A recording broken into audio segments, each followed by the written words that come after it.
Sange chodan choki chonam la janju bardu dagni gyajud dagi zizodi bezonangi dola bendir sange rubrajo sange chodan choki chonam la janju bardu dagni gyajud dagi zizodi bezonangi dola bendir sange rubrajo senchen danchen dewadan dewe yudan de pariushi dungalan dungal jijudan dawariushi Dunga me be de wadam minda wariuji.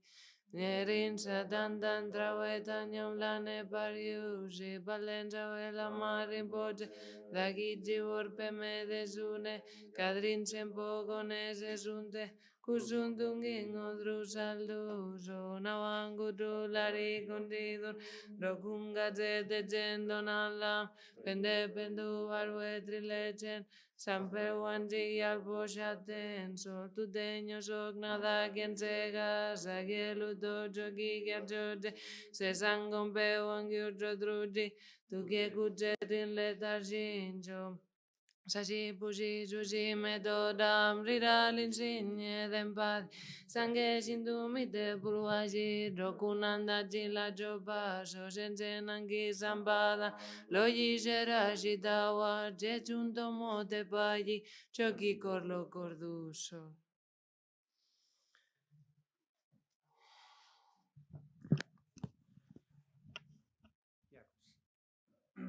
No.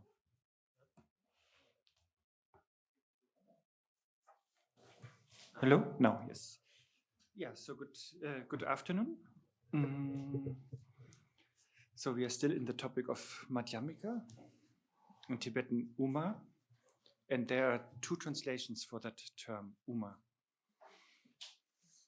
Buenas tardes, estamos todavía con el tema del Madhyamaka, en tibetano Uma, y hay dos traducciones para este término Uma.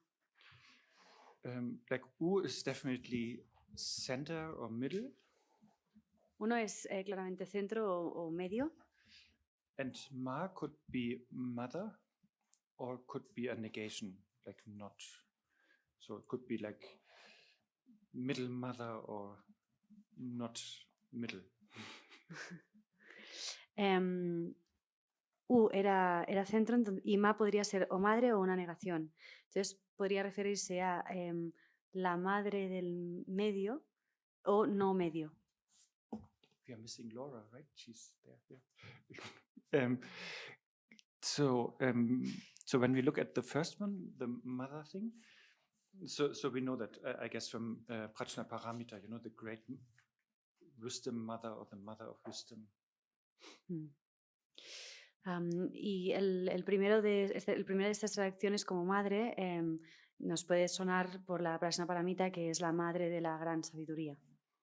And why is wisdom called mother? Because all the Buddhas and Bodhisattvas are born from her, you know. ¿Y por qué se le llama a la sabiduría madre? Porque todos los Budas y Bodhisattvas nacen de ella. Yeah, like so one has to go through the wisdoms to become a great Bodhisattva or Buddha. Porque uno tiene que ser a través de la sabiduría que uno se convierte en un gran Bodhisattva o un Buda. And for Nagarjuna, like Madhyamika or Uma or middle way is sort of the same as dependent origination. Y para Nagarjuna, Madhyamaka, Uma o la vía del medio es lo mismo que la originación dependiente. Yeah.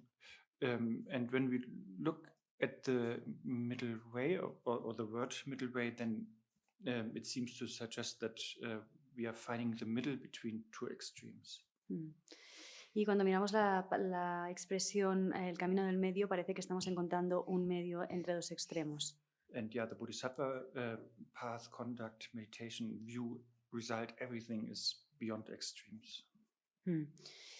Y es cierto que el camino, la visión, la meditación, la conducta del Bodhisattva siempre está más allá de los extremos. And also Maitreya said, you know, that so that a Bodhisattva always have to be within the two truths, and a Bodhisattva can never transgress these two. Y Maitreya también decía que un bodhisattva siempre tiene que estar en estas dos verdades, que nunca puede transgredir estas dos verdades. And so I thought, let's maybe try together to find some examples of middle way between two extremes. And I will start it off, and then I will volunteer Raphael to say one. I will give you a hint because we talked about it during lunch. But then maybe everybody, or not everybody, but some of you could maybe think of extremes and then the middle way in between. Entonces intentaremos encontrar ejemplos de un medio que se dé entre dos extremos. Él empezará y después le dará a Rafa una pista para que pueda desarrollarlo, algo que ya han hablado durante la comida, y después algunos de nosotros podremos pensar ejemplos de dos extremos y de un medio. Yeah, so my example would be hedonism and asceticism. Asceticism? I don't know. Yeah. So these two extremes, and the Buddhist path is in the middle. Su ejemplo es entre los dos extremos del hedonismo y del ascetismo encontraríamos el camino del Buda que está en el medio. So like we know it from Prince Siddhartha's life story. Before he became a Buddha, you know, he was living in a hedonistic environment in the palace of his father, the king. Then he renounced that and he went to the other extreme of practicing a couple of years with the ascetics. And then he also found that this is another extreme, was sort of inspired by Sujata with the rice pudding kind of thing, and then from then onward followed the middle way. Y esto lo conocemos a través del relato de la vida del príncipe Siddhartha antes de convertirse en Buda. Primero estaba en el extremo del hedonismo cuando estaba viviendo en el palacio de su padre, del rey, y después pasó al otro extremo renunció a la vida palaciega y durante un par de años estuvo con los ascetas. Y después se dio cuenta de que eso también era un extremo y se dice que inspirado por Sujata, que le ofreció un pudding de arroz, entonces a partir de entonces entendió esto, que era otro extremo y practicó la vía del medio. Yeah, so Madhyamika is suggesting us in our daily life, not to go in either of these extremes, you know, not like being attached to a luxurious, I can't pronounce things, a life full of luxury. So we should not be attached to that. But then, of course, we also should not end up being like self-flagellating and too strict with ourselves, you know, but to find a good balance.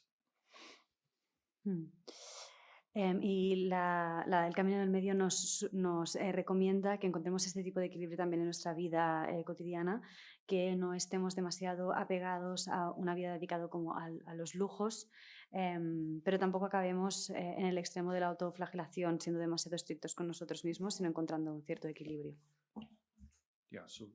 So we don't need like I don't know, a palace with 10 rooms or a 5-star hotel, but also we don't need to live in a garage or a 0-star hotel, but maybe like 3-star is like the middle, you know, sort of, you know, or 2-room apartment is maybe the middle, you know, or 4, Nico, if you have your office. Entonces no necesitamos vivir en un palacio con 10 habitaciones o estar en hoteles de 5 estrellas, pero tampoco hace falta como estar en hoteles de ninguna estrella, ¿no? 3 estrellas aquí sería el medio, o un apartamento con 2 habitaciones estaría bien, o 4 si somos Nico y necesitamos una oficina, dice, pero bueno. Yeah, so that is my example, you know, finding as a bodhisattva, trying to find the middle between hedonism and asceticism. Entonces este sería su ejemplo, intentar encontrar la vía, o sea, el medio entre los dos extremos del hedonismo y el ascetismo. And then Raphael, and maybe Oscar can slowly, or whoever, or Claudia, bring the mic to Raphael. You remember during lunchtime we talked about a lama being kind, and then, but still, you know, remember? Yeah. That the girls don't fall in love with him? Yeah. So there are 2 extremes. Should I explain about the context or? Yeah, please. So I think it was Claudia who talked about No, because yeah, I remember now. So I think Arne, you talked about Claudia asked you about some stories about Donza Khyentse Rinpoche, and then you talked about some story, and you mentioned that back then you had to fight against. I'm not quoting you exactly. I'm paraphrasing against the groupies of Khyentse Rinpoche. So then I guess the standing between two extremes would be being too pleasing or being too harsh with students, maybe. Yes. I don't know. So that is the Lama's behavior, right? Yes. Yeah. Can you say that in Catalan? Yes. En el context del dinar, la Clàudia li ha preguntat a l'Arne alguna història sobre Dzongkar Khyentse Rinpoche, i llavors l'Arne ha explicat una història i ha dit que feia, o sigui, que això era en un context en què també havia de batallar una mica no contra, però com que hi havia moltes grupis que perseguien el Rinpoche o que volien l'atenció del Rinpoche, i respecte al que comenta l'Arne, doncs potser el paper d'un lama o d'un rinpoche entre dos extrems és ser massa, com dir, harsh, massa dur, gràcies, o massa plaent o massa... Sí, és que m'estan sortint les paraules en anglès però en català, perdoneu, però massa dur... So sorry. Yeah, I mean, during lunch we didn't really use harsh, but we didn't phrase it properly, but the problem was that if Khyentse Rinpoche was kind as he is, but he was of course even more attractive when he was young. So when he was kind, then yeah, maybe the student feels like, oh, he wants to marry me, sort of that kind of thing, you know. So how to be kind and not sending the wrong signals or too many, you know, or ununderstandable signals. Yeah. Lo que estaba apuntando ahora, bueno, acabando de explicar Arna, es que a Khyentse Rinpoche le pasaba que, siendo además muy atractivo, todavía más atractivo cuando era joven, si era muy amable como es con los estudiantes, entonces podían malinterpretarlo como que se quería casar con ellos, ¿no? Con ellas. Entonces tenía que encontrar un cierto equilibrio entre ser amable pero a la vez no dar como lugar a malentendidos. Okay, thank you, Raphael, for volunteering. Yeah, please, anybody else who can think of two extremes that a bodhisattva should avoid, that really we as practitioners, and yeah, what is maybe the more sane, healthy middle way? Ha preguntado por más ejemplos de dos extremos que un bodhisattva tendría que evitar para encontrar un medio más sano y más saludable.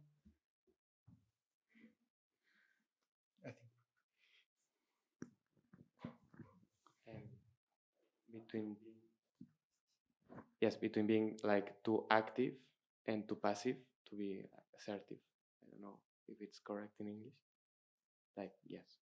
Entre ser molt actiu o ser molt passiu, pues saber ser assertiu. And can you give maybe an example in what kind of situations? Yeah, for example, when you're dealing with somebody who has a problem, maybe between like being like too distant and too cold, not to give him or her like I don't know. Well, to avoid him or her to get more emotional, like to be too distant, or being too like, oh yes, I see what happens. Yeah, I don't know if it's of use for you. Deia, quan estàs ajudant algú que té un problema, entre ser com molt distant i molt fred per evitar que es doni corda i ser molt proper i en plan, oh, sí, ho entenc, tens tota la raó. Maybe. Thank you. Yes. Who else?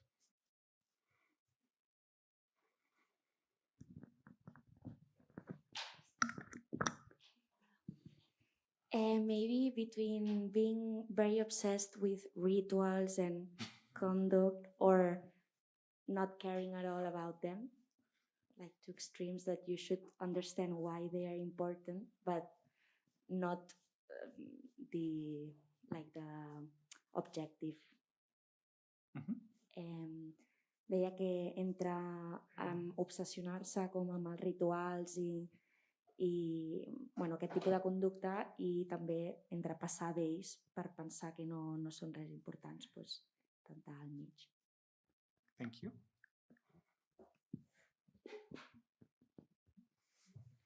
Or maybe you can use Berta's. Sure. Between wanting to be rich and rejecting money. Like for helping, sometimes you need money or something to help others. So not wanting to be rich and accumulate all the money, but also then rejecting. It was just a little bit low from the volume. So it's about money, not to be greedy and not to reject the money.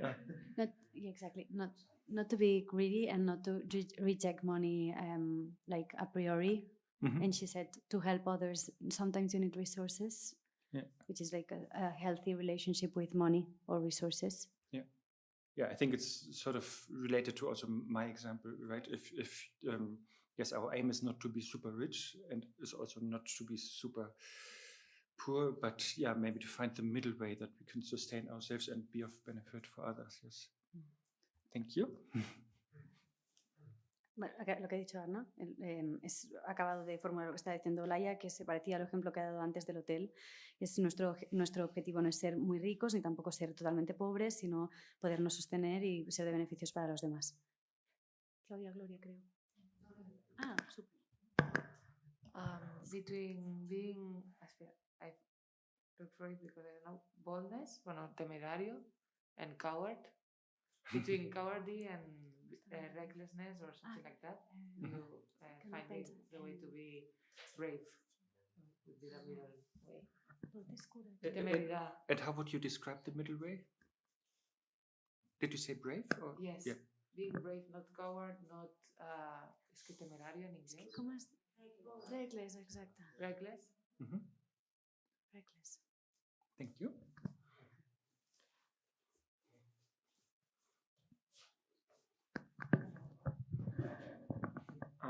No creure en les emocions ni tampoc rebutjar-les, com mirar-les.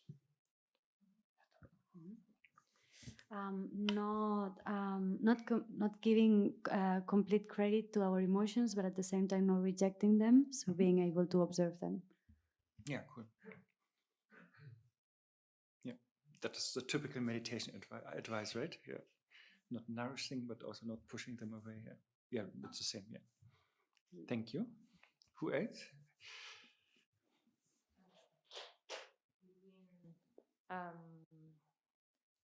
Retiring completely from civilization and being too in the middle of civilization, like carried away. Yeah, cool. Thank you. I think to your right. Between defending como ideales políticos unconditionally and not and not taking care about what happens to the society they live in.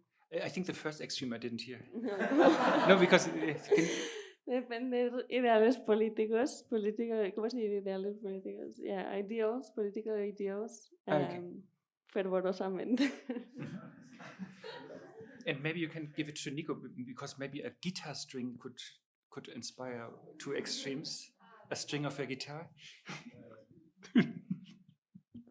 I don't know. Maybe something more. Trusting people a lot versus being totally paranoid. And how would you then phrase the middle? Don't be paranoid, don't trust. Yeah, that is a very Madhyamika answer, yes. No, really, Madhyamika is not so affirmative, it's more like neither this nor that. So it's good. Yeah. Okay. Okay, who else? Frank?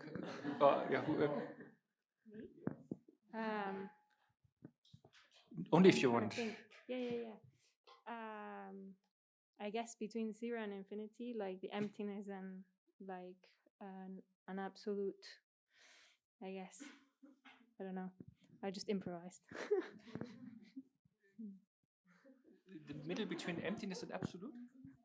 Absolute, yeah. Or like emptiness and non-emptiness. Is that even? I don't know how it. The negation of emptiness. Yeah, that makes sense. Yeah, because emptiness and absolute would be the same, right? But then, Would yeah, it? non-emptiness. That would make Okay, sense, yeah. emptiness and non-emptiness. Yeah.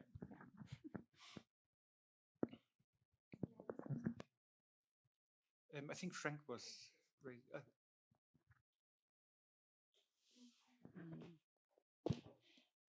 Pensava entre ser molt rígid, per exemple, amb una norma i el compliment d'una norma, i ser totalment caòtic o no complir ni pensar cap mena de norma. Però pensava amb la rigidesa de voler posar una cosa sense... Bueno, hi ha moments que no ens podem agafar estrictament i agafar-la molt sòlidament. No? She's saying between the two extremes of following, like blindly following a law or a rule, and being completely chaotic about everything. Actually, we have two Buddhist centers in Berlin who are these two extremes. Really, there's a beauty in both of them, but yeah, also a side effect in both of these situations. Yeah. Así que hay dos centros en Berlín que como ejemplifican estos dos extremos, que cada uno tiene su belleza, pero también sus inconvenientes, su coste.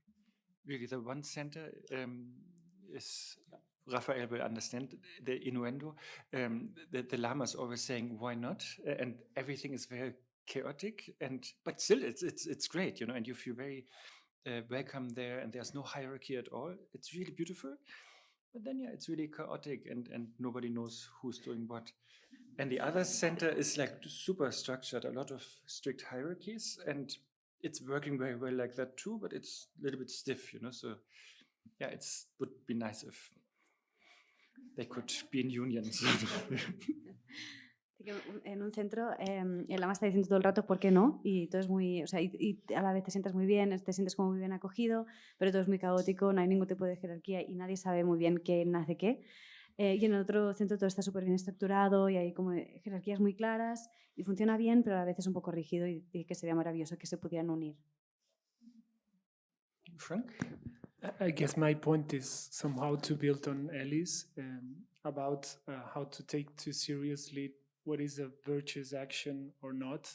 I guess this is for a certain level of bodhisattva when you have to choose if something like, for example, not killing should be something to do or not. Mm-hmm.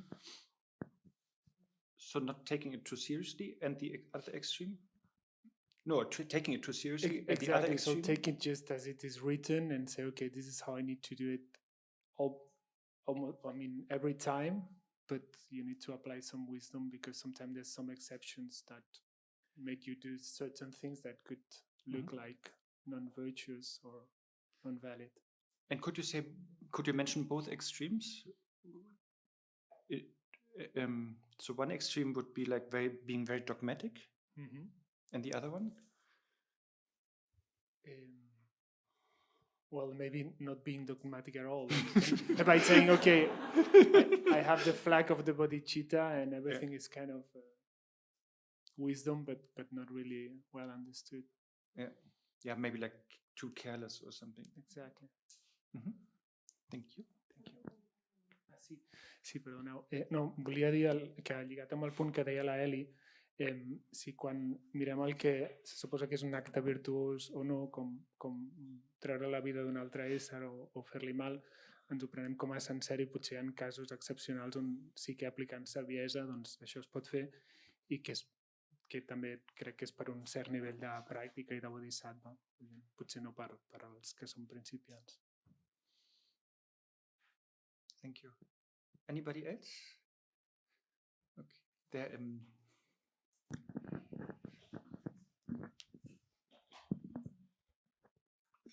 Potser entre esperar com alguna cosa de les coses que fas, o sigui, com tenir esperança, o pensar que és igual i que no hi ha com fruit possible. Says between hoping something of what you do, like some specific fruit, and not expecting any kind of fruit at all of what you do.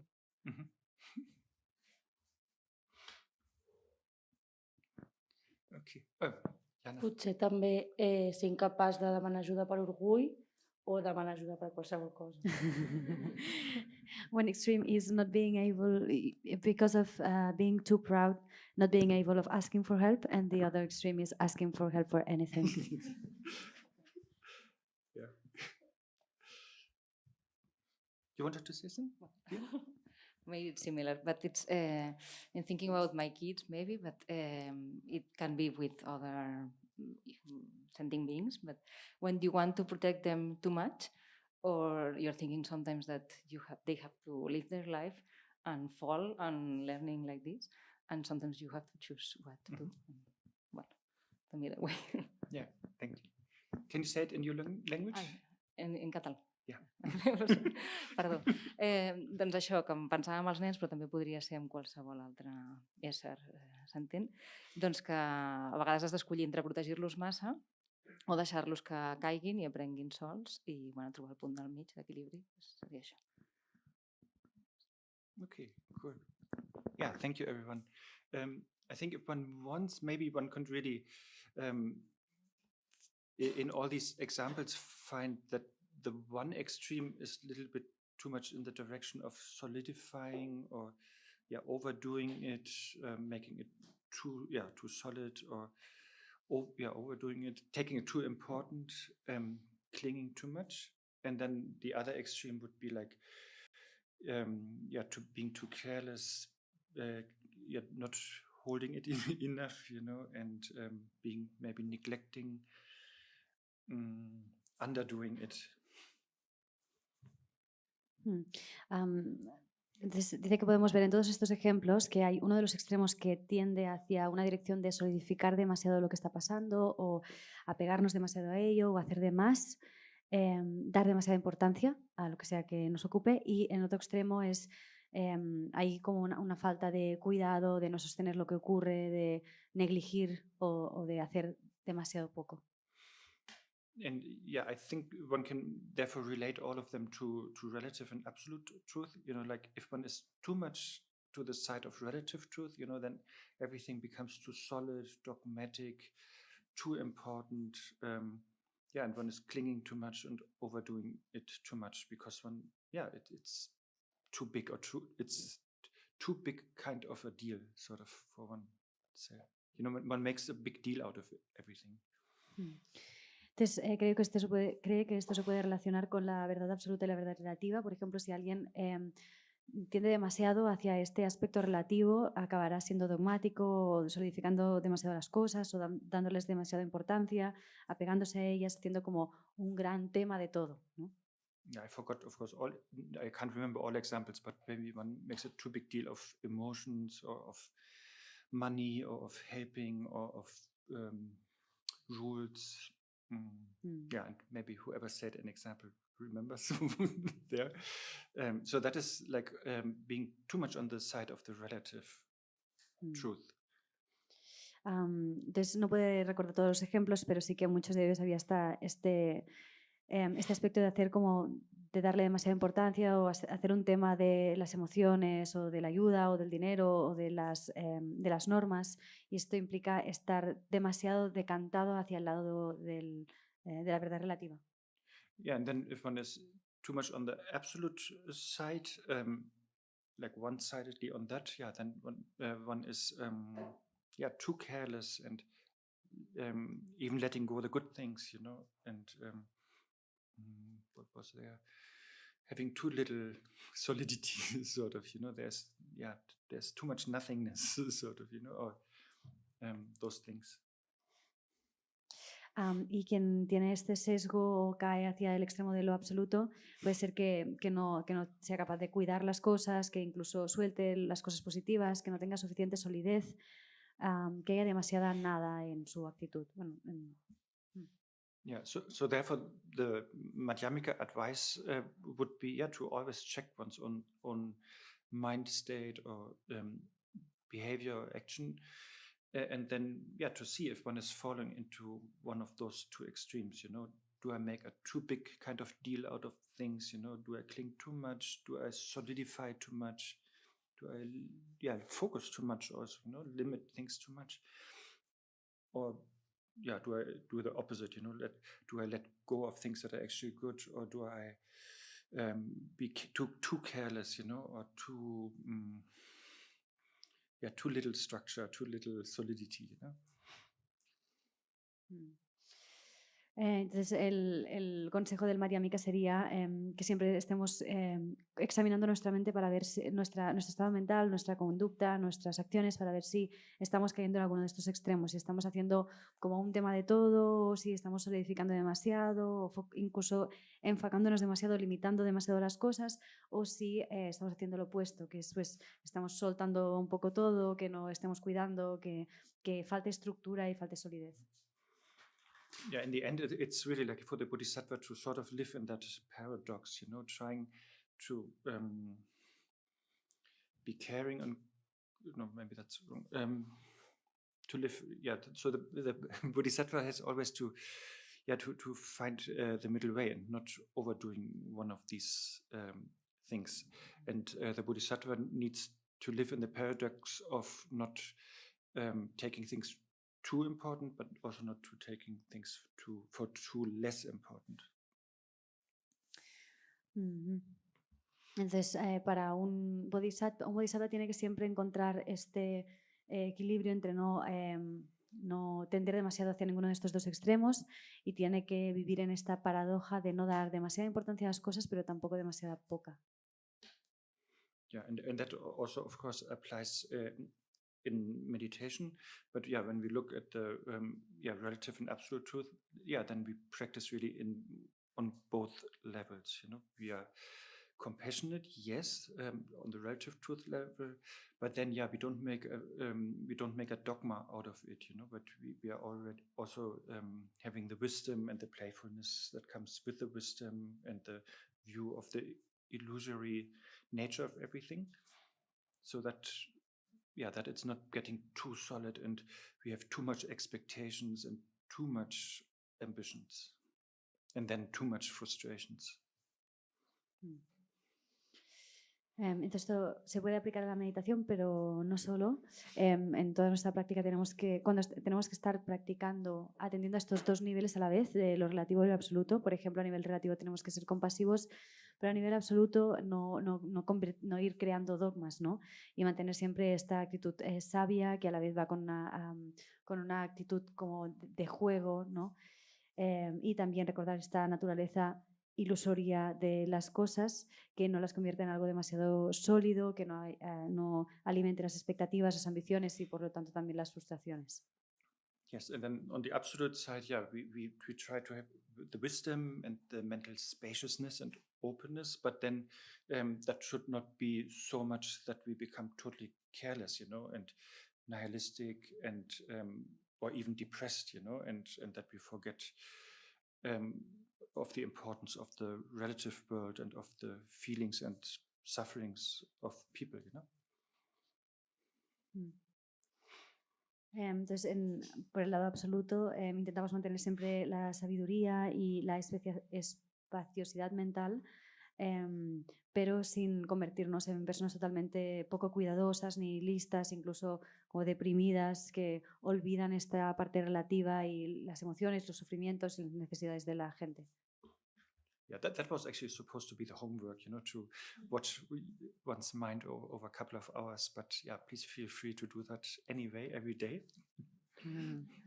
Esto es lo que había pensado que serían los deberes para durante un par de horas poder estar examinando nuestra mente en este sentido, pero dice que nos anima a hacerlo siempre que podamos, cada día.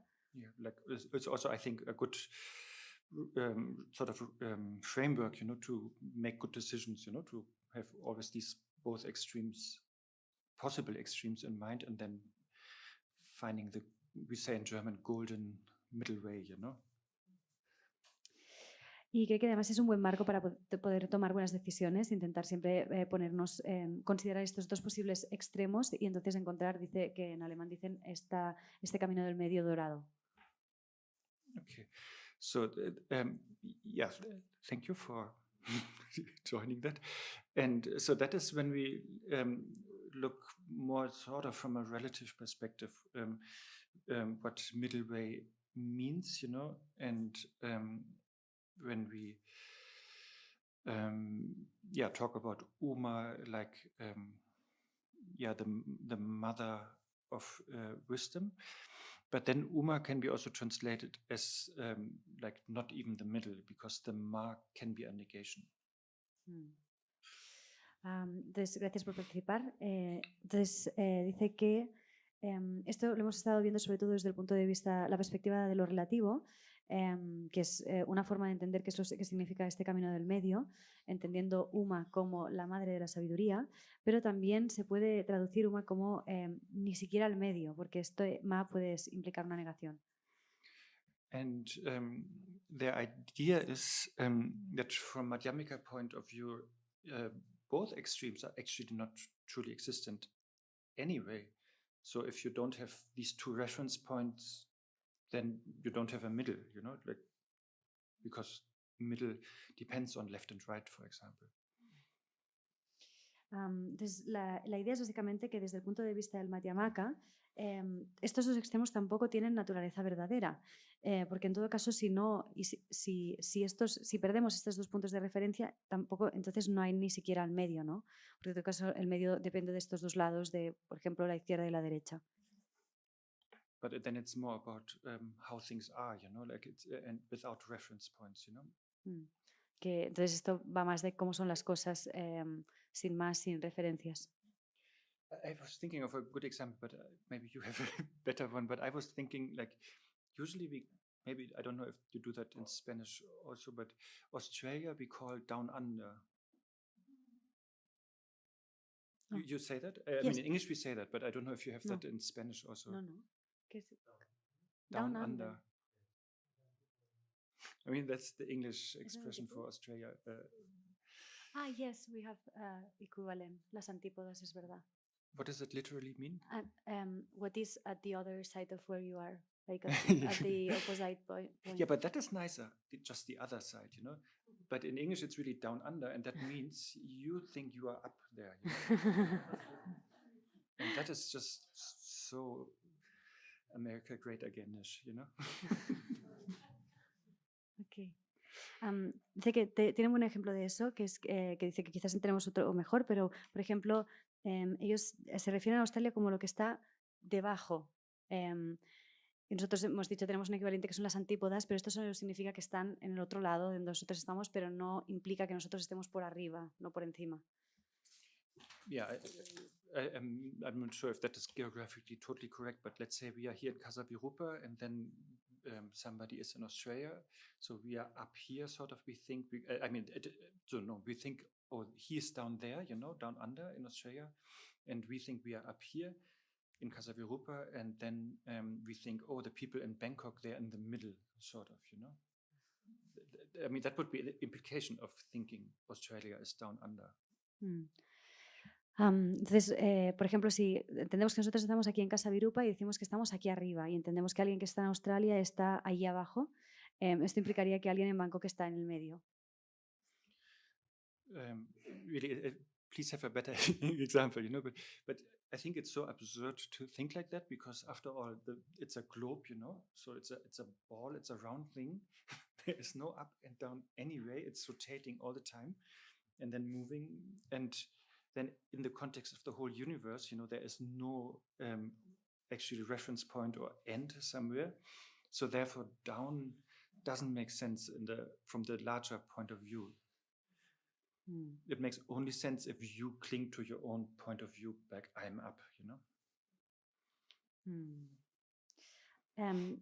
Dice que pensemos, por favor, en un ejemplo mejor, pero que le sirve para poder mostrar cuán absurda es esta forma de pensar, porque la Tierra es una bola, es una pelota, es redonda y no hay una arriba, una abajo, está rotando constantemente y encima se está moviendo. Así que en un contexto más amplio de todo el universo no habría punto de referencia para decir que algo está arriba o algo está abajo. No hay como tampoco este límite, solo podemos entender que algo está abajo, no desde este punto de vista más general, sino si nos apegamos a nuestro punto de vista para entender que yo estoy ahí arriba. Yeah, so I mean, yeah, so if these two extremes not really exist, like Barcelona up there or Casavirupa and Australia down there, then of course it's also unnecessary to think of Bangkok being in the middle. Like if you're an alien in whatever other universe, they would not understand. It's like, but of course it makes sense if you have these reference points, but they are very arbitrary. That is my point, and they don't have a true existence, these reference points. Entonces dice, entonces si tomamos estos dos extremos, si decimos que no existen estos dos extremos, que no consideramos que Barcelona o Casavirupa esté ahí arriba y que Australia esté ahí abajo, entonces es totalmente innecesario decir que Bangkok está en el medio, ¿no? Para un alien que viviera en otro universo no tendría ningún sentido hablar de estos arriba, abajo, en medio. Por supuesto tiene sentido si tomamos estos puntos de referencia, pero lo que quiero apuntar aquí es que estos puntos de referencia son totalmente arbitrarios y no son verdaderamente existentes. Okay, I just think of another example. Gloria, can you say a small number? Do you know any number that is small? Yes, so 2 is small for her, right? Of course, it has to be wrong, of course. Vale, ahora pensará en otro ejemplo. Le ha pedido a Gloria que le diga un número pequeño y he dicho 2. He dicho, vale, 2 es un número pequeño para Gloria. Por supuesto, se tiene que refutar, tiene que estar mal. Yeah, but I had like maybe 10 in my mind, and therefore, yeah, she's right. It's a small number, But then Oscar maybe had minus 3 million in his mind, and then it's quite a large number, She has €2, and somebody has maybe a lot of debts, so it's not a small number to have at least €2, So it's so it always depends on what kind of reference points one is using. Entonces dice, si él tuviera 10 en mente, entonces Gloria estaría en lo cierto y 2 sería un número pequeño. Pero si Oscar está pensado en menos 3 millones, entonces 2 ya no es un número pequeño. Si, por ejemplo, alguien está endeudado 3 millones, tener por lo menos 2 euros no está mal, no es pequeño, depende totalmente del punto de referencia. Yeah, so in our case, 2 and 10, then 6 would be the middle, right? And in Oscar and Gloria's, then it would be like sort of minus 1.5 million would be the middle, But since both reference points are not actually small, it's like Gloria's number is not actually small or big, therefore a middle cannot actually be established. Entonces, en el caso, por ejemplo, de Arne y de Gloria, el medio estaría en el 6. En el caso de Oscar y Gloria estarían como cerca del menos 1,5 millones. Pero en estas ambas referencias, como no son de verdad, estos números no son verdaderamente ni grandes ni pequeños, no tiene sentido, no hay un medio que pueda ser establecido. Yeah, did you get that despite the strange examples? Sí, lo hemos entendido pese a los ejemplos extraños. Yeah, so that is the idea why we could also understand Madhyamika by not even the middle. Y es por eso que podríamos entender también el Madhyamika como lo que no es ni siquiera el medio. But as I said, on relative level, what the discussion that we had earlier, it's still helpful to think of extremes and then on the relative level finding the middle path.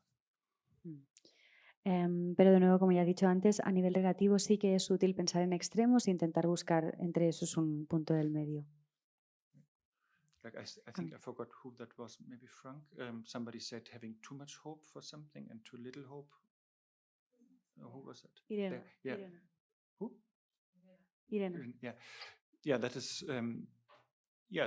That is again, like it's a little bit like longing for the unlongable. It's sort of the middle path, like. Of course, we should have aspiration, to in this weekend to understand Madhyamika, but in the bigger context to become a Buddha for the sake of all sentient beings. Yes, that is our aspiration, our hope or wish. But then, we cannot expect too much, that we can manage that tomorrow or after a 3 years retreat. It's possible, of course, because enlightenment is every moment it is possible. But still, there is the same word again. There's a lot of oomph in our habitual tendencies that distract us from that. Entonces, antes Irena ha mencionado algo sobre tener demasiada esperanza o demasiada poca esperanza en algo. Y dice, de nuevo, podemos recuperar esta idea de intentar aspirar a anhelar lo que no es anhelable. Que respecto a la liberación, por supuesto, tenemos que aspirar a poder entender, por ejemplo, el Madhyamaka y a poder convertirnos ya en un contexto más general, convertirnos en un Buda para poder ayudar a los seres sintientes. Y esta es nuestra esperanza y nuestro deseo, pero no podemos tener la expectativa de que esto se cumpla mañana o después de un retiro de 3 años. Por supuesto es posible, la iluminación es posible en cualquier momento, pero a la vez nuestras tendencias habituales tienen mucha fuerza, mucha inercia que nos distrae de eso. Yeah, I guess the other extreme would be like total hopelessness, like being fatalistic or discouraging oneself or having like a chronic inferior complex, something like that. Y cree que el otro extremo sería ser demasiado fatalista o sentirse impotente o caer en el desánimo o tener como un complejo de inferioridad crónico. Yeah, like thinking, oh, bodhichitta is too good, too high, too great for me. You know, I'm just oh, I forgot. There's a song that came into what? Yeah, exactly. It's all a fantasy. Yeah. Okay. Entonces, este extremo podría ser pensar que la bodhichitta es como tan buena, tan grande, tan demasiado elevada para mí, ¿no? Pensar, entonces está como citando la canción de soy un chico pobre de una familia pobre. Yeah. So I don't know what the middle way would be, like a realistic self-confidence, or I don't know, but it's worth it. Of course, we are not perfect. Therefore, it is, yeah, it is totally acceptable to think, yes, the Bodhisattva path is like, yeah, it's a Mahayana path, so it's an infinite path, you know, dealing with infinite number of sentient beings, with infinite number of problems and sufferings.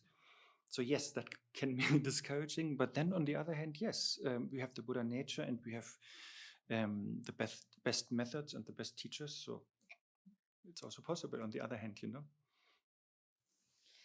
Dice que quizás el medio entre estos dos extremos sería tener como una confianza en uno mismo, en una misma que sea realista, que por supuesto no somos seres perfectos y es totalmente aceptable pensar que el camino del Bodhisattva es un camino infinito que implica lidiar con infinitos problemas y sufrimientos de infinitos seres sintientes y esto puede ser un poco desalentador, pero a la vez tenemos que pensar que tenemos la naturaleza búdica y disponemos de los mejores métodos y maestros, por lo tanto es perfectamente posible a la vez. Yeah, and the same with language. For example, when we talk about Madhyamika, when we so language is not able to really describe the ultimate, but it's also not completely useless. So it's in between, you know. Y lo mismo si atendemos al Madhyamaka y al lenguaje. El lenguaje de alguna forma no es capaz de describir lo absoluto o lo último, pero a la vez tampoco, esto no implica que sea totalmente inútil. Well, the same with logic, you know, it's not the only method and not the method that reveals all the truths, but it's also not totally inefficient.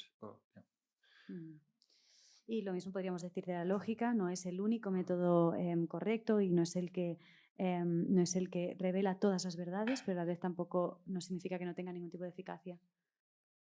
Yeah.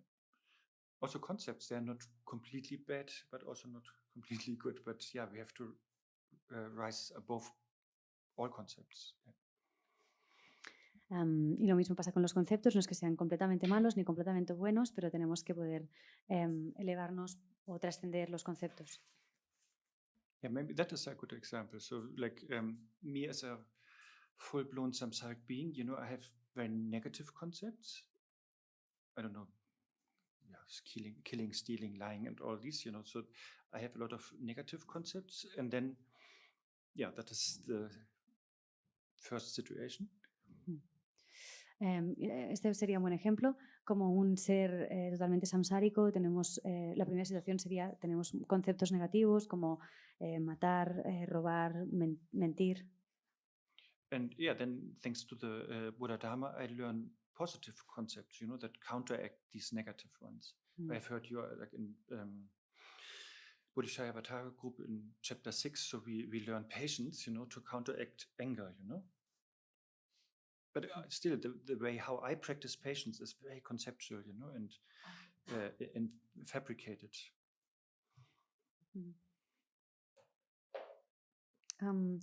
Y es gracias al Buddha Dharma que aprendemos conceptos positivos que sirven como para contrarrestar estos conceptos negativos que habíamos dicho. Por ejemplo, cita que en el Bodhisattva Charyavatara, en el 6º capítulo, se habla de la paciencia, que es como un antídoto a la ira, ¿no? Al enfado. Pero igualmente la forma que tenemos de practicar la paciencia es muy conceptual, como muy artificial o fabricada. But it's good, that is a much better concept, it's like patience, and the importance of patience. I'm sure you remember Shantideva's 6th chapter in the beginning, there are so many side effects I mentioned, of being angry, like destroying the marriage, mental peace, sleep, appetite, beauty, there's many lists distributed over many verses. So there are many side effects of anger. So therefore, it's super good to have this positive concept of patience, it's a great antidote to these sufferings. Y aún así, aunque la practiquemos de forma muy conceptual, es mucho mejor tener este concepto de paciencia. Sé que seguro que recordamos el inicio del capítulo sobre la paciencia del Bodhisattva Charyavatara, en que se describen durante muchos versos los efectos negativos del enfado, de la ira. En el que se dice que pues, es lo que puede destruir un matrimonio, la belleza, la paz mental, la calma mental. Y en este sentido la paciencia es un concepto muy positivo para contrarrestar esto, es un gran antídoto. And please be patient, and practice the other first 3 paramitas, even though they're only relative. It's still wonderful. So because we want to respect both sides of the two truth. So yes, these relative practices are very important, but they are not really liberating us from samsara. But they are really creating a much better mental atmosphere, of mind, And they are temporarily also suppressing, of course, the negative tendencies. Entonces nos anima, por favor, practicar esta paramita de la paciencia y también las 3 paramitas primeras, que aunque son únicamente relativas, a la vez son maravillosas y estas prácticas relativas son muy importantes, aunque no nos liberan del samsara. Lo que están haciendo es crear una atmósfera, un clima mental mucho mejor y a la vez provisionalmente sí que están suprimiendo algunas de nuestras tendencias negativas. Yeah, like patience, I think you mentioned rituals, right? Yeah, didn't you say rituals could be one extreme? Yeah, exactly the same. Like patience, rituals, non-violence, of course, compassion, generosity. All these are super important. They are more on the relative truth level, and so they are important to practice. But they are also found in many other traditions. But entonces dice, por ejemplo, la paciencia, los rituales que antes ha mencionado Paula, la no violencia, la compasión, la generosidad son muy importantes, están en este nivel de la verdad relativa. Es importante practicarlos, pero a la vez son parte también de muchas otras tradiciones. Pero then I think the beauty in Buddhism is that they then also introduce the emptiness, and that is then practiced together. Then we do the rituals with emptiness, and then of course we are not obsessed with them, and we are not thinking that is the only way. That would be a problem. But it's definitely a powerful relative practice, like patience. But it has to put into the context, and be united with wisdom. And that is then the liberating thing, when we apply the wisdom. Entonces, la belleza del budismo es que introduce también este aspecto de la vacuidad y se tiene que practicar a la vez que todas estas prácticas relativas. Por ejemplo, se tendría que practicar el ritual teniendo en cuenta la vacuidad. Entonces, utilizaríamos un método, una práctica relativa muy potente, pero no nos podríamos obsesionar con ella o pensar que es el único método. Esto es lo que verdaderamente nos libera, aplicar la vacuidad. Yeah, and therefore that is a paradox again. So we then study and practice all the different aspects of patience, in, for example, Shantideva's 6th chapter, I don't know, 130 verses, something like that. So very detailed, on the relative level, and we practice all that. And also with the rituals, we learn all the details and the sharpening and the melodies and everything. Yeah, that is great on the relative level, but yeah, it has, of course, to be married with the wisdom, Entonces aquí es donde recuperamos esta paradoja que nos permite estudiar y practicar todos los aspectos de la paciencia que, por ejemplo, se desarrollan en este capítulo a lo largo de unos 130 versos, en los que hay muchos detalles de cómo practicar la paciencia a nivel relativo. También cuando aprendemos los rituales, aprendemos todos los detalles, las melodías y demás.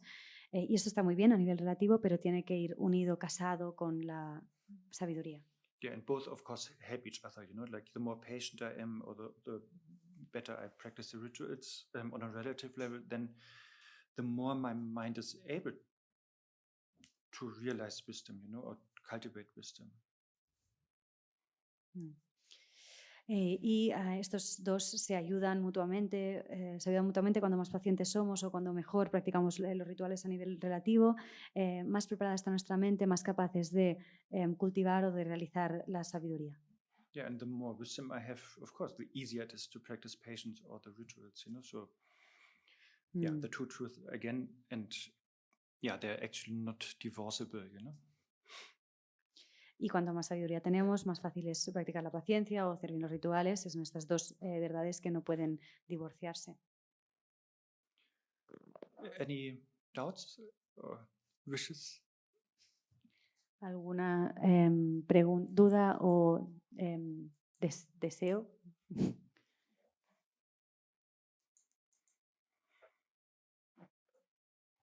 Okay, then maybe we take a break because we end at 8, right?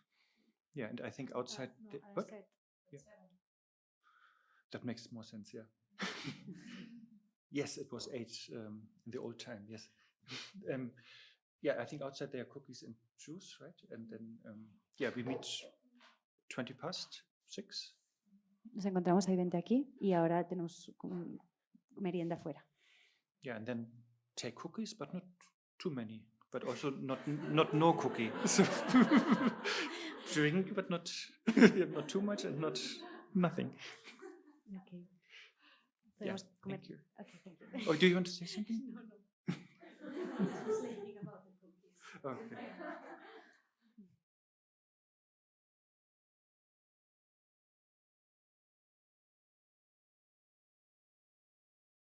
Yeah, so as Atisha said, no, Atisha.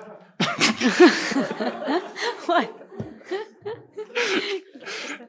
No, because yesterday he said Atisha because that was his first thought. So Atisha said, the whole Dharma, what we learn, we should use like a mirror and not like a window. Como decía Atisha, todo el Dharma que aprendemos tiene que ser un espejo para nosotros y no una ventana. Yeah, so therefore we should not use Dharma knowledge to judge others, and point fingers outside, like through a window. Así que el Dharma que aprendamos no tiene que ser una forma para juzgar a los demás o para señalarlos como a través de una ventana. But yeah, we should use Dharma as a mirror to see and understand ourselves better, Sino que el Dharma tiene que ser un espejo a través del cual nos entendamos y nos veamos mejor. And Atisha also said, the best teacher is basically the one who is pointing out our hidden faults, like who's really good in mirroring, or pointing out. Yatisha también decía que el mejor maestro es aquel que es capaz de señalarnos nuestras propias faltas escondidas, que es muy bueno siendo un espejo para nosotros. And of course, as beginners, we need to have a outer teacher, but then, yeah, the more we progress, we can also more and more rely on our inner guru. Y por supuesto, como principiantes tenemos que tener un maestro externo, pero a medida que vayamos avanzando podemos ir confiando cada vez más en nuestro gurú interno. Yeah. And of course, it's not an extreme that we have zero inner guru at the moment, but we also don't have the complete inner guru, but we sort of have some basic sanity already. Yeah, some inner guru, some good insights we already have. Yeah. Y por supuesto no es que ahora que estamos en el extremo de que tengamos cero de gurú interno, sino que de hecho ya tenemos algunas buenas intuiciones, alguna cierta cordura. Yeah, and therefore, and now comes the conversation. So therefore, it's good to use this inner watcher, this vigilance or awareness to check ourselves, very regularly, to what extreme am I tending to, or what is my habit? Entonces aquí es donde viene lo que han comentado en la conversación, que es que está muy bien tener un cierto vigilante interno, tener más conciencia y darnos cuenta de forma regular, habitual, preguntarnos cuál es a qué extremo tendemos o cuál es nuestro hábito. Yeah, and then we find out maybe I found out that I'm like 100% hedonistic, like that is my extreme, my extreme habit.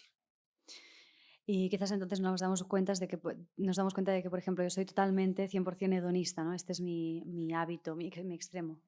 And then, there are two options. Either we just try to reduce that step by step until we reach the middle. Y hay dos opciones para lidiar con esto. Una es ir reduciendo de forma progresiva, paso a paso, esta tendencia hasta llegar al medio. Or also some teachers then suggest to really go little bit to the opposite extreme to then maybe bounce back to the middle more swiftly, Y también hay maestros que lo que recomiendan es ir hacia el otro extremo, hacia el opuesto, para después pendular hacia el medio. But in both cases, whatever habit we recognize, the answer is go against it, Pero en ambos casos, cualquier hábito que reconozcamos, la respuesta siempre es que tenemos que combatirlo. Yeah. And regarding this overdoing it, some, and then bounce back to the middle more swiftly. Yeah, some teachers say that therefore we should, since we are more eternalistically inclined, therefore we should hear emptiness more and more, even though maybe it's a little bit too much, but by that we find the middle more quickly. Y en ese sentido, como normalmente estamos cogiendo esta estrategia de pasarnos un poco hacia el otro extremo para volver más rápido al medio, como normalmente tendemos a ser más realistas o como extremo, nos va bien exponernos mucho a la vacuidad, aunque esto sea un poco demasiado, porque para poder volver a este medio. Okay, then let's revisit the two truths. So let's start with the relative truth. Entonces ahora vamos a revisitar estas dos verdades, empezando por la relativa. And we talked about that a little bit today, like with this three types of objects, very obvious objects, slightly hidden objects, and then totally hidden objects. Y hemos hablado un poco de ello cuando hablamos de los tres tipos de objetos hoy, los objetos totalmente obvios o evidentes, los objetos ligeramente escondidos y los objetos totalmente escondidos. And regarding the very obvious objects, like this flower, I can use all my five senses and by that directly observe it. So therefore that is a very obvious or direct, immediate object. And I can, based on my five senses, I then have the feeling that is real, there is a flower. Entonces, empezando por los objetos más evidentes, por ejemplo, aquí tenemos una flor que podemos percibir a través de nuestros cinco sentidos de forma muy directa. podemos observarla y por lo tanto es un objeto evidente, directo, inmediato y nos da la impresión de que es real, ¿no? Podemos decir, esto es una flor o aquí hay una flor. So therefore, now my second question for today to all of you. How are we sure that this is real? Entonces, la segunda pregunta que nos hace hoy es ¿cómo estamos seguros de que esto sea real? So what criteria or measurement or means of validity we have, that we can trust that? Y nos pregunta a través de qué criterio, de qué medida, qué instrumento de validación nos puede hacer confiar que esto es verdad, esto es real. And if you need any hint or help, we could, whatever you prefer, the classic example is like, how do we know that the moon we see up in the sky is sort of real, but the moon reflected in water is not? So just if you need some help. Y si necesitáis un poco de ayuda o una pista, aquí nos presenta el ejemplo más clásico, que es cómo sabemos que la luna que está en el cielo es real, pero la luna que está reflejada en un lago no lo es, en el agua no lo es. Yeah, I wanted to use Zoom as an example, but now it's strange because it's only me to be seen there. So how do you know that this is the real one and not this one? También podemos utilizar el ejemplo del Zoom, diciendo cómo sabemos que el que está en la pantalla no es real y el que está aquí, y Arne que está aquí sí que lo es. Claudia, I think you had something. Well, before the example, I was thinking that we have confidence in something that exists because other people also see the same thing. Okay, consensus. Yes. Yes. Okay, let's debate. Yeah. I have a list of 4 criteria in mind by Maitreya. Of course, I'm not revealing them because I'm not a Tibetan. No, but it's nicer to first discuss. And yes, that is exactly his first criterion. Claudia ha dicho que tenemos confianza en que las cosas existen porque otras personas también las perciben así. Dice Arne, entonces el consenso sería un criterio. Dice que tiene en mente una lista de 5 criterios de Maitreya que todavía nos va a decir, porque así podemos debatir un poco antes. Y el primero de ellos es es el consenso. 4 criterios, 4 criteria. Yeah, but it doesn't matter. There are more, but Okay. I'm just saying I have 4 in my mind, Okay. based on Maitreya, and consensus is definitely the first. But then Maitreya himself is also saying, and that this is not totally reliable. We could be in a group, we all could be psychiatric, basically, and we could all be hallucinating and thinking there's a camera in the middle, but there is none, Entonces, Maitreya mismo dice que estos 4 criterios que tiene Arne en mente no son totalmente, no podemos confiar totalmente en ellos, porque, por ejemplo, todos podríamos tener ahora un problema psiquiátrico y estar de acuerdo que aquí hay una cámara en medio de la sala y que no fuera el caso, porque fuera una alucinación. But dear Claudia, yes, it is mentioned by it's a good criterion, yeah. But it's just not, again, it's not 100% waterproof. Dice que es un buen criterio el consenso, pero no es definitivo. Because to be on Claudia's side, so let's assume we are all not mentally totally deranged, then we all agree, okay, this is like apparently a human being, and that not, Pero vamos a asumir que no estamos del todo bien a nivel mental y que podemos estar de acuerdo igualmente que aquí hay un ser humano y quizás no es así, para poder debatir. Sorry. Any other criteria that you have? Oh, great. And really, there can be more. I'm just saying I have 4 in mind, which is not an infinite number and therefore mistaken already. I was thinking about the moon example. Maybe continuity. We see the moon every day and we know that it arises and then it goes down. But the moon in the lake, if someone goes in the water or the water disappears, it's not there anymore. Okay, then I think the Zen answer would be, what if a monk is dreaming every night to be a butterfly? So who is he? I was also thinking about dreams, but in the dream it appears like of a sudden.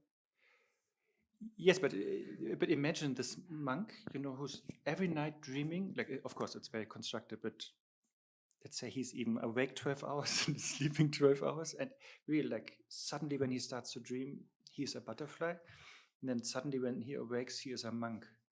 So he lives in these two realities, which both have a continuity. How does he know who he is?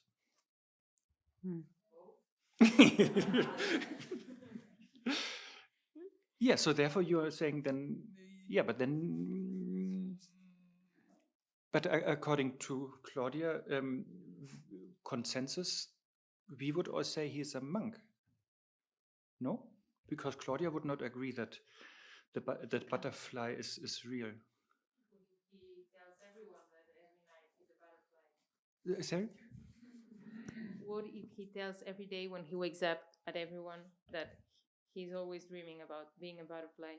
So then everyone agrees that at night he's a butterfly. Yes, exactly. So that is consensus, right? Yes. But your point was continuity.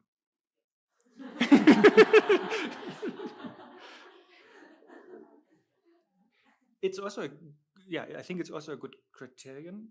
I think Sakya Pandita was also talking about that in regards to dreams.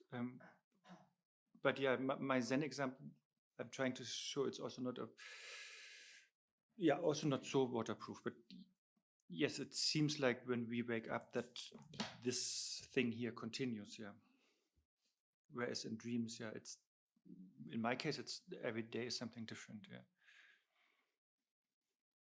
Yeah, thank you. Oh yeah, maybe. Entonces estaba preguntando por otro tipo de criterio y decía que, por otros criterios, decía que hay más de 4, pero que él tiene estos 4 en mente, que como ya es un número que no es infinito, pues ya es erróneo. Pero en todo caso, Alba ha respondido, que un criterio podría ser la continuidad. Dice que la luna que está en el cielo la vemos cada día o cada vez que aparece, mientras que la luna que hay en el agua, si alguien entra en el agua o el agua desaparece, pues ya no está allí. Entonces, para responder a eso, Arne ha dicho que tiene un ejemplo del Zen que dice, entonces, ¿qué pasa si un monje que asumimos que se pasa 12 horas del día durmiendo y 12 días despierto, cada vez que se va a dormir sueña que es una mariposa? Entonces, ¿cómo puede saber si es una mariposa o es un monje? Porque ambas realidades tienen continuidad. Entonces, ha dicho, bueno, puede ser ambas. Ha dicho, no, bueno, si pregunta a los demás no estarán de acuerdo de que él es una mariposa, sino que verán un monje. Pero entonces el criterio podía ser más el consenso que la continuidad. Y dice que también es algo que argumenta Sakya Pandita cuando está reflexionando sobre el tema de los sueños. Discute también sobre la continuidad y el consenso y demás. Pero en todo caso dice que sí, que puede ser un criterio más, pero que tampoco es definitivo. Pero que sí que nos puede servir porque normalmente no soñamos siempre lo mismo y por lo tanto tenemos esta manera de distinguir nuestros sueños que varían de lo que nos encontramos cuando estamos despiertos, que tiene continuidad. Yeah, now I think I remember what Sakya Pandita said. It was sort of like the habitual tendencies that we have to experience these appearances in daytime. They are just stronger, but what we experience in dream time, there are of course also habitual tendencies that manifest as appearances, but they are weaker, and therefore, yes, they have, most of the time, they have less continuity. Y ahora he recordado lo que decía Sakya Pandita respecto a los sueños. Decía que los patrones habituales que hacen que surjan unas determinadas apariencias, las que tenemos en vigilia, tienen más fuerza que los patrones habituales que hacen que tengamos determinadas experiencias en los sueños. De tal forma que esta es una forma de distinguirlos, que es el tema de la continuidad. Yeah, so we have consensus and continuity as already good hints. So maybe a third one, if possible, also starting with CON, then it's easier to remember, Continuity, consensus. Just joking. Contradiction. Could be one, yes. No, it was it. Tenemos consenso y continuidad como de buenas pistas. A ver si puede salir un tercero. Yeah, I have a microphone, but my word doesn't start with con. I was thinking about that maybe when we think something is real, it's because we can reach it somehow, or we can possess it somehow. I don't know. We can reach it, or Yeah, we can reach it, or possess it. But yes, yeah, we can experience it with our five senses, right? We can touch it, or yeah, and act on it, and also act on it or do with something with it. I didn't hear. Sorry. I actuar sobre aquest objecte o fer alguna cosa amb aquest To act objecte. upon that object or to be able to interact with that object too.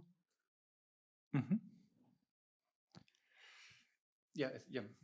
Thank you. I think I sometimes hear you just because the speakers are there, but they have to be there. Otherwise, there will be a feedback. And I'm sort of tuned into Berta's voice, so please excuse me that. And now I forgot. Exactly. So that we perceive things with our five senses. I think that is sort of the basis of Claudia's hint. That by that we have the consensus. We can all perceive or sense the flower. We can all see it. We could all smell it, and so on. And therefore, yes, we come to the consensus. It's there. And what? Sorry, the second I forgot. Was it we are able to interact or to act on that? Yeah. Okay. La Yolanda dice que una forma de saber si algo es real es que podamos como tenerlo a nuestro alcance o poseerlo de alguna forma. Entonces Arne aquí clarificaba es que lo podamos experimentar desde nuestros 5 sentidos, y también decía Yolanda que podamos actuar o interactuar con ese fenómeno también. Y Arne decía que sí, que esto tira un poco del mismo hilo que decía Claudia, y es que nos basamos en percepciones que todos recibimos desde nuestros 5 sentidos, y por lo tanto podemos ver o oler ese fenómeno y llegamos a un cierto consenso. Y se disculpaba también porque no nos oye del todo por cómo están puestos los altavoces, pero se disculpaba sin más. So like interact could mean like I could pluck a flower, right? And so I could destroy it and take a piece with me to Germany.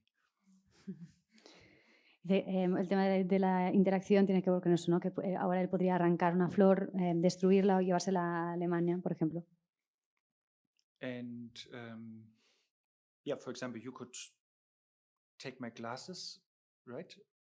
So interact with it, but you could not take these glasses, right? In the Zoom, yes. Y, por ejemplo, podría sacarle las gafas a Arne, pero no sacarlas de la imagen de Zoom. Yeah, it doesn't start with CON, but I think Jens Rinpoche is translating it as falsifiable. I think it must be in Spanish the same. Falsificable.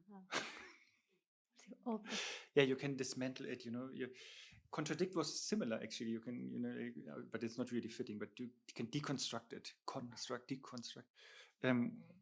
But falsifiable, I don't know, Karl Popper, do you know this philosopher? He is talking about that also. Falsificaciones, maybe. Yeah. Yes. Just wild guess. Es falsejable. Yeah, you can deconstruct it. You can dismantle it, Sí.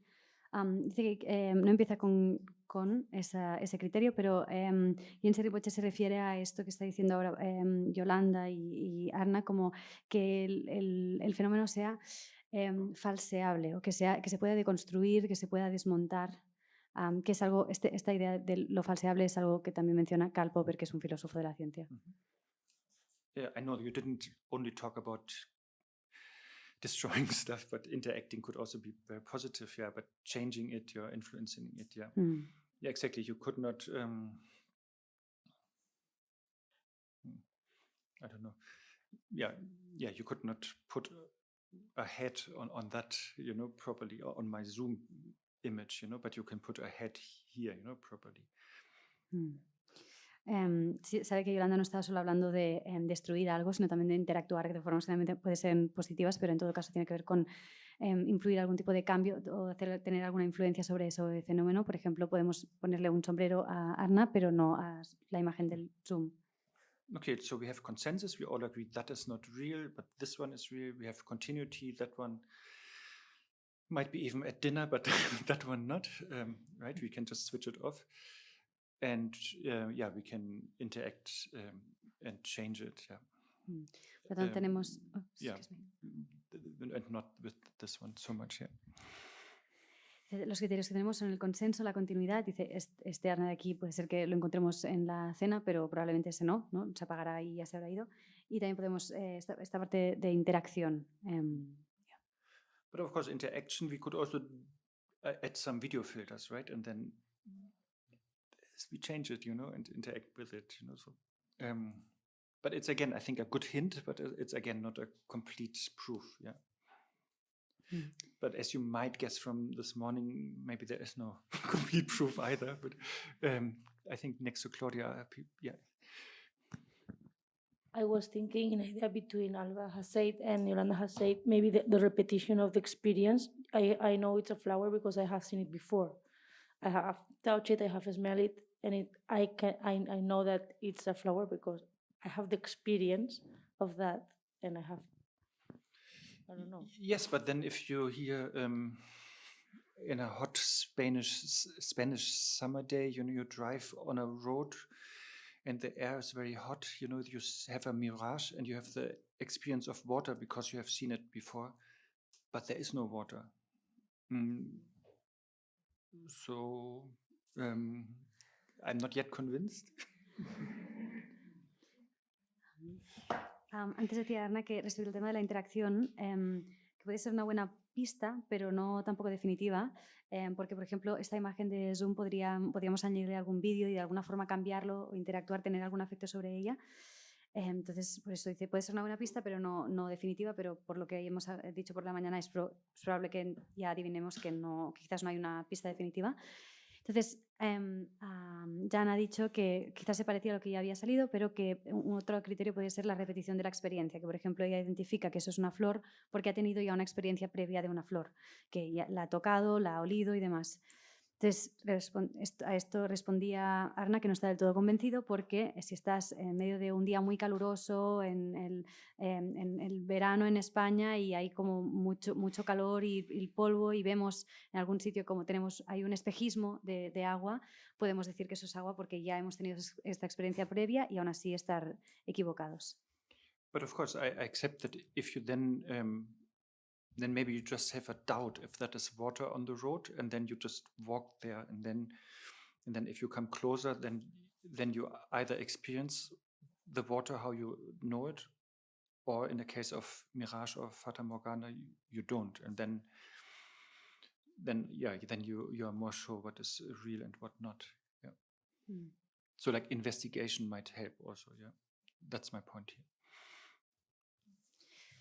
Entonces, por supuesto, igualmente acepta que si tenemos como la duda de si eso es agua o no, si hay agua en la carretera donde estamos conduciendo, si nos acercamos un poco podremos ver si esa experiencia que hemos tenido es el agua como ya la conocemos o si es solo un espejismo sin más.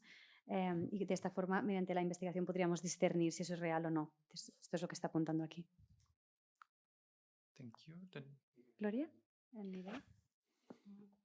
Jo havia pensat que potser, sembla contradictori amb coses del budisme crec, o potser no tant, però que la lluna és més real que la lluna que està reflexada perquè no depèn, la lluna existeix i el reflex de la lluna depèn de la lluna per existir, llavors alguna cosa així, com que potser el criteri seria no dependre d'altres coses per existir.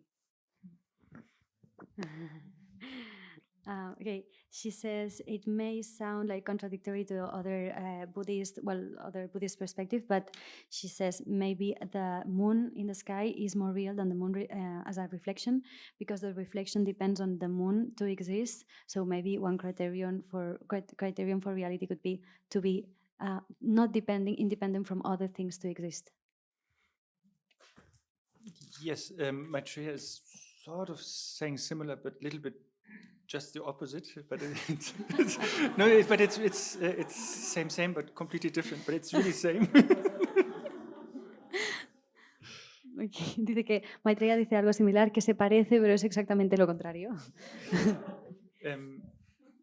So he would say that the reflection Yeah, you said the reflection depends on the moon. So that is, let's say, it's a strange it's a strange condition for existence if it's just depending on something else. Whereas the moon itself is depending on, I don't know, moon rocks, moon elements, like so it's made out of real moon substance, and it's not just appearing because of those strange conditions. I think it's really a little bit similar, but it's just expressed in the opposite way.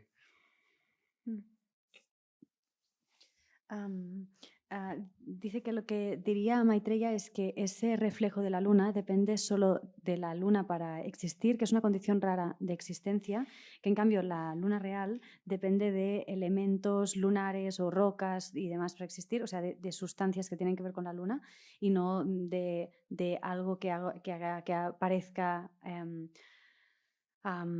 que aparezca únicamente dependiendo de estas condiciones tan raras. Dice que cree que es parecido a lo que ha dicho Irena, pero expresado de forma distinta. Yeah, or in our example here, I'm made out of flesh, blood, bone, and a little bit of hair, and that one is only a very conditioned reflection, and it's not really made out of those things. Yeah. Utilizando el ejemplo que teníamos de él y el vídeo de Zoom, él está hecho de carne, de huesos, de sangre, de un poco de pelo. En cambio, esa imagen es únicamente un reflejo que no está hecho de ninguna de estas sustancias o condiciones. Okay. Que es muy condicionado, dicho. I think Gloria was eagerly trying to use her mic. És una mica en la línia que ella ha dit, però hi ha alguna cosa com que sigui traçable, o sigui que es pugui establir una mena de relació causal per explicar aquell fenomen que s'està percebent, no? Que puguis veure o sigui, pel cas del Zoom, per exemple, jo haig de poder veure, o sigui, perquè per mi sigui real i no art i no màgia, jo haig de poder explicar com he arribat fins allà i sé quin procés s'ha seguit perquè allò es doni. Que després el que considerem real potser és fals, però perquè per mi sigui real hi ha una traça causal, no sé si m'explico. Però bueno, va en la línia, crec, del que ha dit la Irene. Sí. Can you ask this lady in Spanish why she's never talking in English with me? It's fine. She says it's in the same line of what Irena was saying before. She says for her to consider something real, she needs to find some causality, some traceability to understand the process of that phenomenon to appear. To know that it's not just it comes out of magic, but to understand that there is some causality behind of that phenomenon. Yeah, exactly. That is more like where Maitreya was putting it. And yeah. Y esto es lo que estaba apuntando Maitreya, como lo estaba presentando. Yeah, I think they're all great. One, since we don't have so much time, one point, but also Maitreya is saying that there are many, but for him, one point is also like functionability, that it performs a function, That sounds again South Tantrika, but it's just like the real moon, for example, performs the function of influencing the tide, but the reflection of the moon doesn't do that. Or this real water here can quench my thirst, but not the one that I see on the screen. Dice que Maitreya añade otro punto a esto y dice que uno de los criterios sería la funcionalidad. Esto puede sonar muy sautantrica, pero para entenderlo en el contexto de ahora, la luna brillante en el cielo tiene la función de, por ejemplo, afectar en las mareas, mientras que el reflejo de la luna no tiene este efecto, o el agua real que tiene en ese vaso puede apagar su sed, pero no puede hacerlo el vaso de la pantalla. But Kenseth was just saying that is also not waterproof. His example was, if we bring a super duper espresso machine, of course I'm paraphrasing now, to Kasavirupa, then all of us know, it functions to produce espresso. But if we bring that same espresso machine to East Bhutan, then they think it's a chair, and they just sit on it, So the functionality is also, very relative or not. It's a good hint again, but again, not totally certain.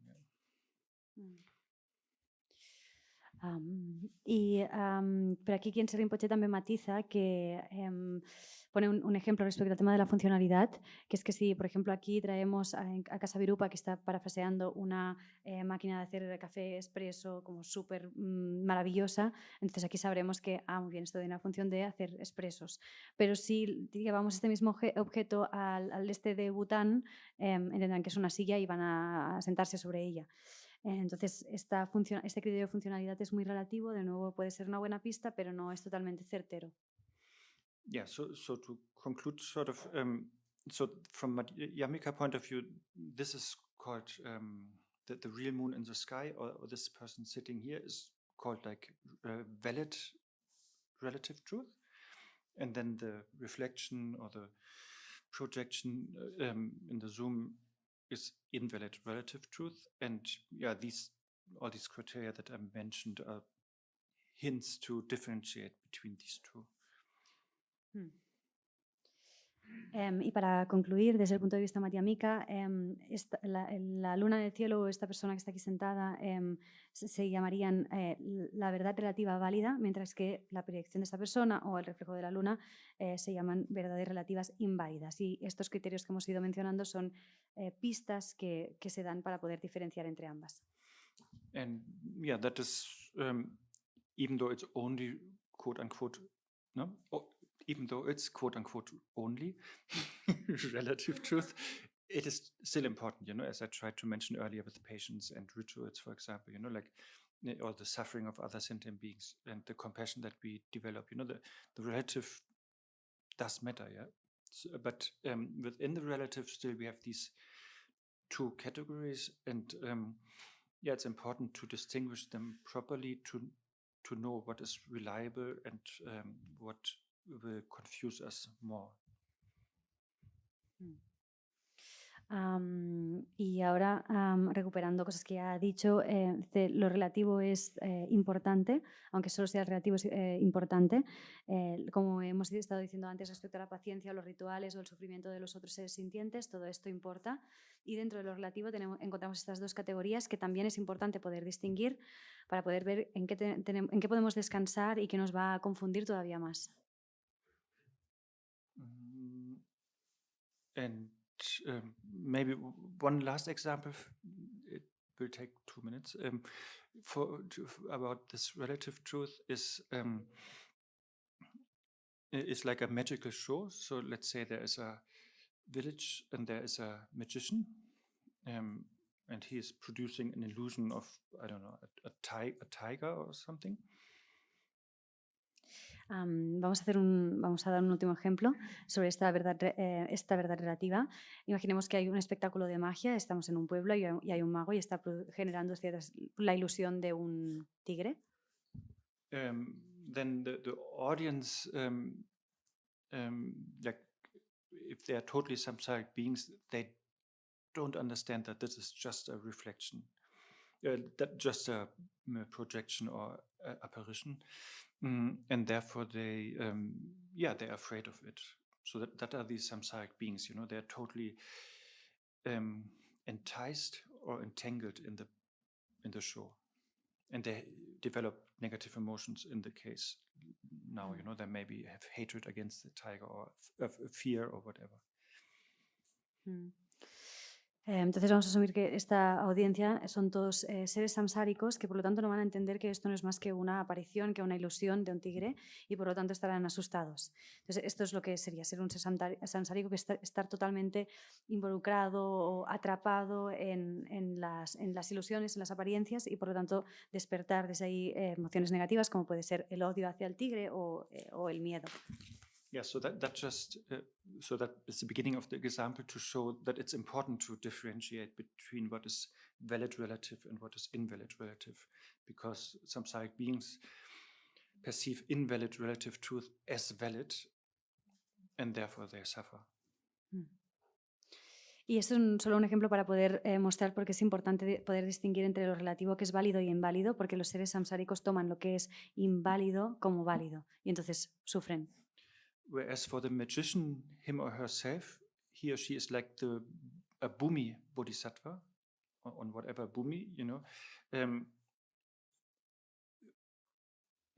creating the illusion, but at the same time knowing that it's an illusion and therefore not getting entangled in it and therefore not getting emotional about it and then not creating karmic results. Y en cambio el mago o la maga sería como un bodhisattva que ya ha alcanzado algún bhumi, sea el que sea, que está creando y generando ilusiones, pero sabe que son ilusiones, entonces no queda atrapado en ellas y por lo tanto no despierta reacciones emocionales ni acumula resultados kármicos. And just as a side note, so a bhumi bodhisattva, if he or she is meditating, then there are not these relative appearances of a magical show. But in post-meditation, then, because the bodhisattva still has traces, then for the bodhisattvas, the relative world appears, but he or she is not getting entangled in it. So that's why he or she is compared with the magician. Entonces, solo como un pequeño comentario, una anotación, sería que este bodhisattva que ha alcanzado alguno de los bhumis, durante el estado meditativo no tiene estas apariencias, no tiene estas experiencias de lo relativo, pero es en estado postmeditativo que sí que como todavía tiene ciertas como trazas o impresiones kármicas, sí que va teniendo experiencias de apariencias relativas, pero no queda atrapado en ellas. Por esto se lo compara o se la compara con el mago o la maga. And very last, but of course totally not least, is the Buddha. So where is she or he in the picture? She is or he is in another village and not even seeing anything of that. Y entonces, por último, y no por esto menos importante, si introducimos en esta historia al Buda, él o ella estaría como en otro pueblo y no experimentando nada de lo que estamos diciendo aquí. Yeah, just as a cliffhanger to think about until we meet again. Para pensarlo un poco antes de que nos volvamos a encontrar. Yeah, so tomorrow maybe talk a little bit more on that, but not so much actually, but then on the ultimate, and then based on two nice quotes. One was actually quoted by Rinpoche, and then how to do analytical meditation on the two types of selflessnesses. Entonces mañana lo que haremos es para acercarnos un poco a lo último, a la realidad última, basándonos en dos citas que una de ellas hizo Rinpoche. Practicaremos un poco de meditación analítica respecto a las dos tipos de faltas de ausencia de ego. That's it.